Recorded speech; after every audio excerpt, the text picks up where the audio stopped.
What is up, guys? Brandon here with the West Texas Hunting Guys, and the long-awaited day is at hand. We are excited. We've got a brand new Mathews V3 that's been ordered, and we're heading right now to the bow shop to get it set up.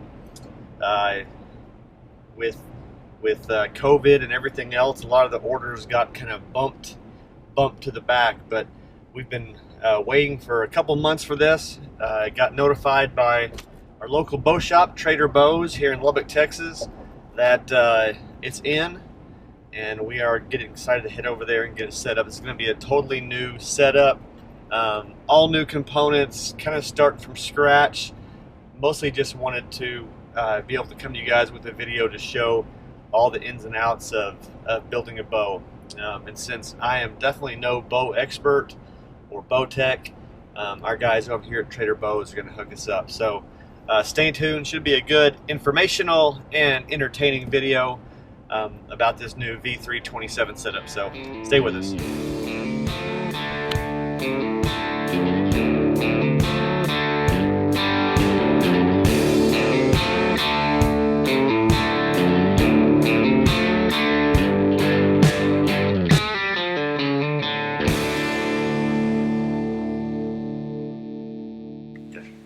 All right, so we are here with my guy Hawks here at Trader Bows in Lubbock.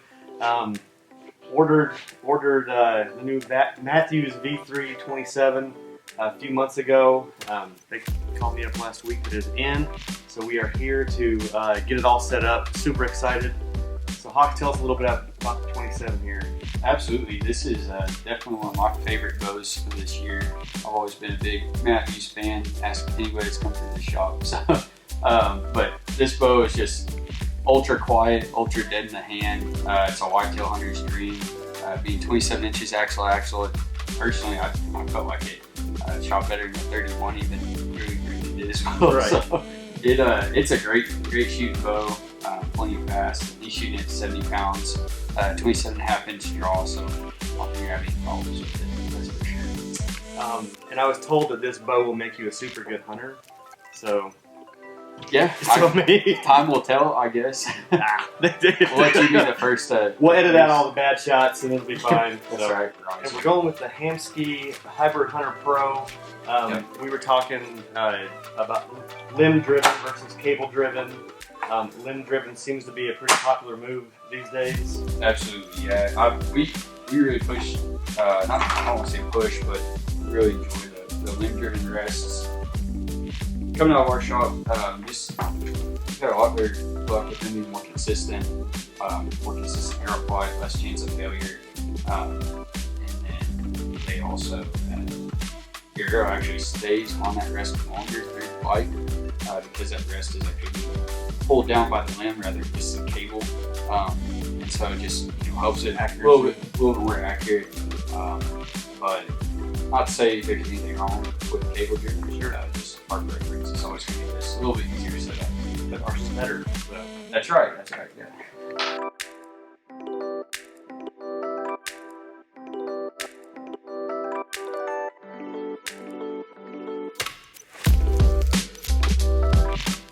So we'll get that tight, and I'll just actually tie a knot here. I've already got my little, I don't know what they're called, little pad there that holds it.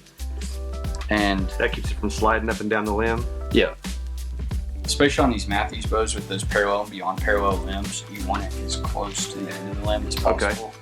Okay. Mathews actually makes a part that will attach right here as well, and you can just tie it on to that little part. Okay. That attaches right here, I'm sorry. I have that on my bow. And then the actual adjustment is up here, is that right?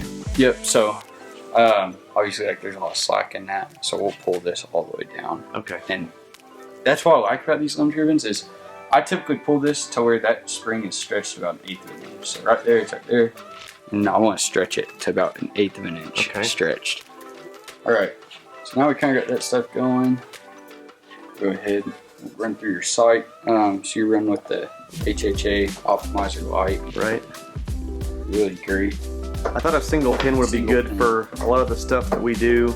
Yeah, for whitetails out of a blind, I don't think you can go wrong with it. And even like I only run a single pin. I do a lot of western hunting and all sorts of stuff, so I'm clearly biased, but I think it's so much more user friendly.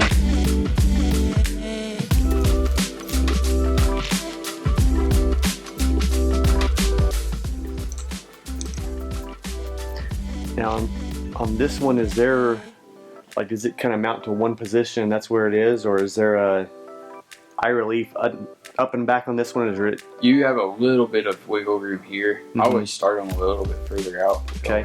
For it, and then we move it in. I got you.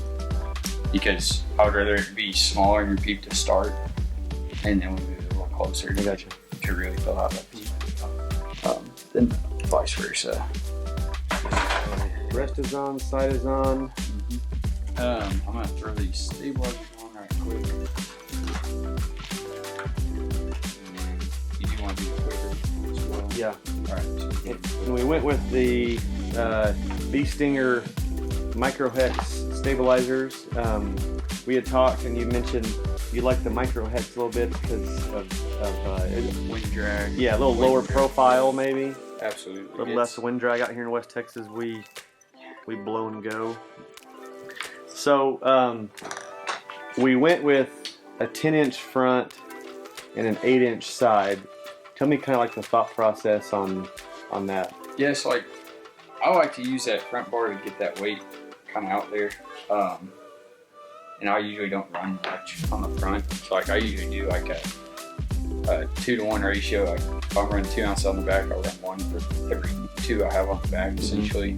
Further you get that weight away from the bow, I've always felt like the less weight you need to actually get that bow balanced. So that's why I go with like the longer bars. And it's also easier for you to get balanced once it's further away. So like you'll see target guys with the long, and that pin just sits, like it's not moving at all. And then we're putting a quick disconnect on that front, so we're not having to unscrew it every time it goes in the bow case. Right. But yeah, I always run a little bit shorter on the back than what I'm running on the front. And then I'll run more weight, obviously, on that back bar.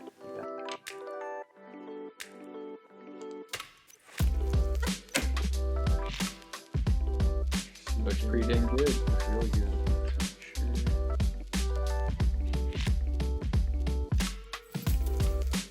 Go ahead. Yeah, so you're shooting the VAP SS. That's actually a 300 spine that we cut down to 28 inches of actual carbon length. It's a little bit longer than your front riser. That's just because it was a little stiff, so we left it a little bit longer. Weaken that up. And then we're running 125 grain field tip or broadhead with the 50 grain standard outserts that come with these. What I really like about these arrows is they're a carbon stainless steel weave. It's probably the strongest, most durable arrow on the market.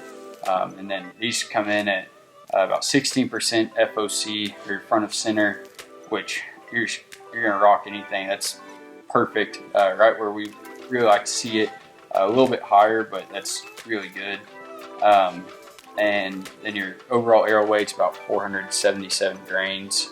And this is, I think you're at 83 foot-pounds of kinetic energy. So it's a rocking setup, that's for sure. It'll knock something down. Yeah, you're not gonna have any problem. You can go hunt any animal in North America with this bow. So awesome. Pretty awesome. Alrighty, now we just gotta set your peep height. Okay. Oh God, I'm range. Do that in here, out there. We'll do it in here. I gotta throw a peep in. Now the starting point, then we'll draw back and see if it's lining up. Yeah, and that's what I always ask, like, your because you incorrectly hard your cheek or something. Right. Almost a lot shorter. Yeah, I wanted the kisser button on there because we went out for a hog hunt this last week and the lights weren't working great, and I pulled back and I literally couldn't see the peep or anything at all, and I'm like, well, I'm 15 yards. I feel pretty confident that I'm not going to be that far off, but Right. I think the kisser button will help be a little more confident in where I am on that anchor point.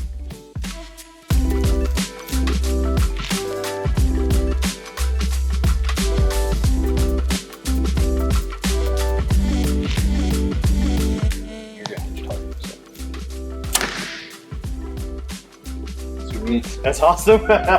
Pretty good? Yeah. That's about how long I have to hold draw anyways for half these pigs that I'm shooting. Yeah, no kidding. Works out. Oh, that's sweet. So we tie our strings in, or D-loops in, is we're going to triple over under knot on the top, and we'll do the same knot on the bottom.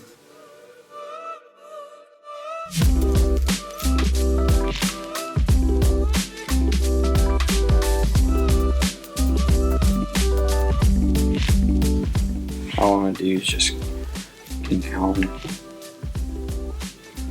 get this real tight.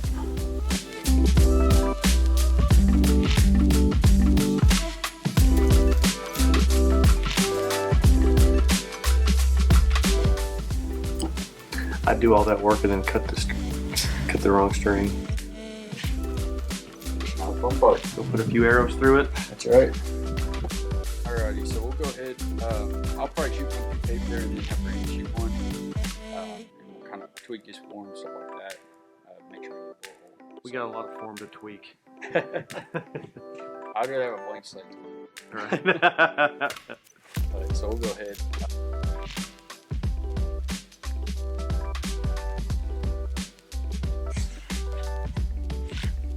Do me an aim for a different spot on the paper. Yep. Okay.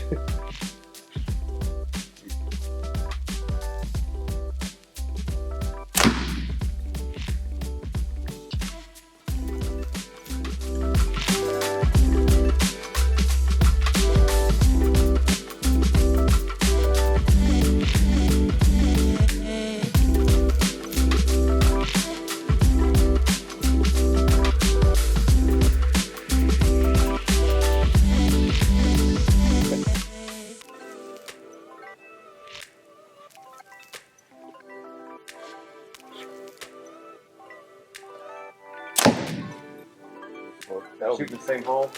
Yeah, well, Whoops. Alright, whoops. Yeah. So we got some pretty good paper tears on the initial shooting here. Biggest thing, like I was telling him, is that I showed no signs of torque. I stood behind him while he was shooting. Cam and string were in line. We didn't get a real left or right tear transfer here, so that's good. So really, we got just a slight tail down, and I do mean slight because the bullet hole is right up top of that top. So it's not terrible, but we are going to get that perfect bullet hole form because that's just how we like to set up everybody here at Trader Bows. But this is just going to be a simple rest adjustment. Should take care of the rest. Look, if I'm explained generally as not terrible, you know, that's pretty good, right? That's a pretty solid tear. That's what I go for, is not terrible. Like I said, you could go out and do great things with just the way it is right now. Right. But like I said, here at Trader Bows, we just like to get that perfect bullet hole. Yeah, that's so awesome. that's what we're going to push for. That's awesome. All right, so we got the 20.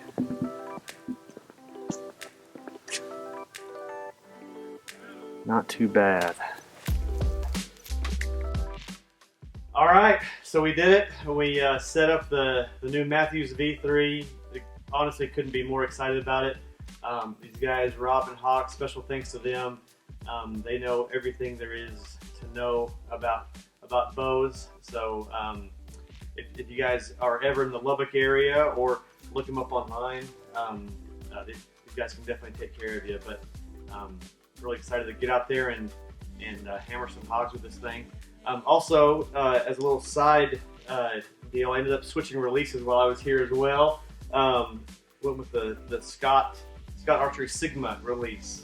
I was trying it out just to test, and it turns out I ended up buying it. So, all right, guys, if you haven't already, don't forget to subscribe to the channel.